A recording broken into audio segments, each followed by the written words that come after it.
ছাত্রদের আন্দোলন থেকে তাড়িয়ে দেওয়ায় এবার জাতির উদ্দেশ্যে প্রকাশ্যে ক্ষমা চাইলেন রাফসানদার ছোট ভাই। সম্প্রতি ছাত্রদের এক দফা দাবি আদায়ের লক্ষ্যে পুরো দেশ উত্তাল। তবে সেই লক্ষ্যে ছাত্রদের সাথে আন্দোলনে যোগ দিতে চান রাফসানদার ছোট ভাই।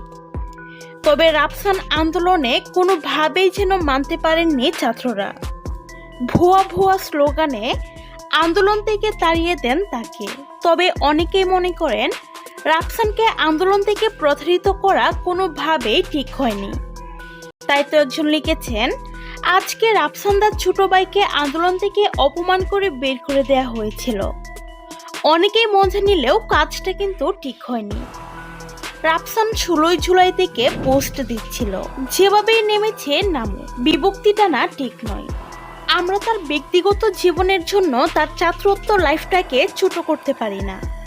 এমন হলে তো ও স্বাধীন না। রাগ থাকতে পারে, তাই বলে একজনকে এভাবে অপমান করা ঠিক হয় নাই আমাদের।